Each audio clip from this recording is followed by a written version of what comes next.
Master the number one haircut, a complete step-by-step guide. Hello everyone, and welcome back.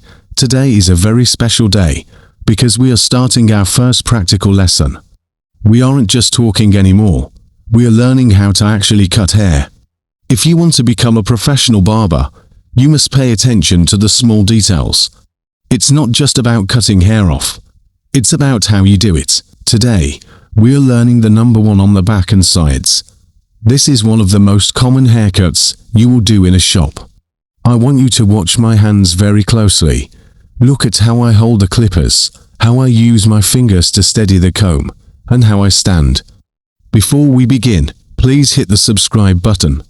I'm going to be sharing many more lessons like this to help you grow your skills. 1. The consultation. Talking to your client. Before you even pick up your tools, you must talk to the person in your chair. This is called the consultation. You need to find out exactly what they want because every head is different. If a customer asks for a number one on the sides and a little off the top, you need to ask more questions. Ask them, which way do you brush your hair? Do they comb it to the right, to the left, or do they like it messy? This is important because hair grows in different directions. If you know where the hair is going, you will know exactly where to stop cutting with the clippers so the hair on top sits perfectly. 2. Preparing the hair. Creating a plan. Once you know the style, you need to prepare the hair. If they brush their hair to the right, use a spray bottle to get the hair slightly damp. Water makes the hair easier to control and stay in place. Use your slim comb to make a straight line on the side of the head. This is called sectioning. You want to separate the long hair on top from the short hair on the sides. Move the top hair out of the way. You make sure you don't accidentally cut the top hair to short when you start using the clippers. 3. Clearing the bulk.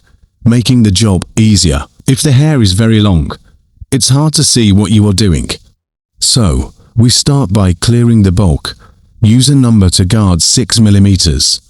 This is longer than the final look, but it helps remove the heavy hair first. Run the clipper up the sides, but don't follow the curve of the head into the top. Instead, move the clipper straight up into the air as you get higher. Stop about a finger's width below the part you made earlier. This leaves a bit of hair there so you can blend it smoothly later. Also, remember to leave the back of the head a little bit longer.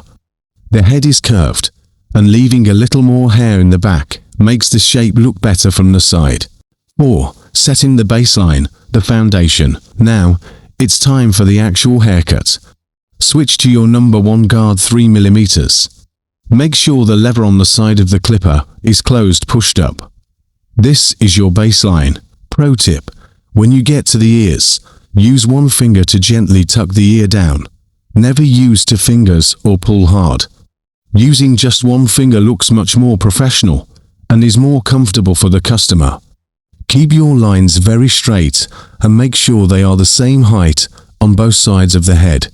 If one side is higher than the other, the whole haircut will look crooked. 5.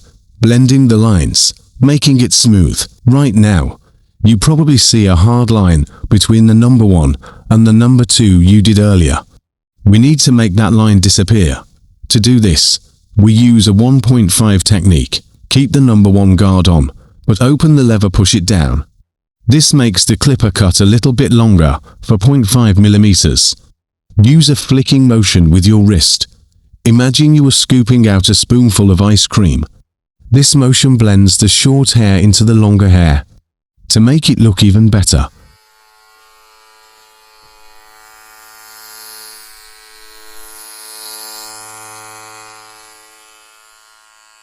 Take the guard off, open the lever all the way, and gently flick at the very bottom edge to make the transition look like a soft shadow. 6. Connecting the top.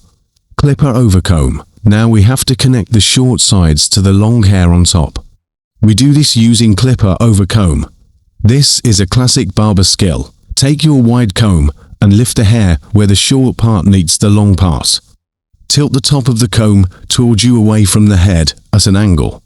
Then, run your clipper across the comb to cut off the hair that sticks out. Because the comb is tilted, It cuts the hair shorter at the bottom and longer at the top. This connects the two different lengths, so there are no holes or bumps in the haircut. 7. The finishing touches. Cleaning the edges. The last step is to shape up. Use your trimmers, the small clippers, to make a very sharp, clean line around the ears and on the back of the neck. A professional haircut always has clean edges. Think of this like the frame on a picture. It makes all your hard work pop. Check the sideburns to make sure they are even, and use a mirror to show the customer the back.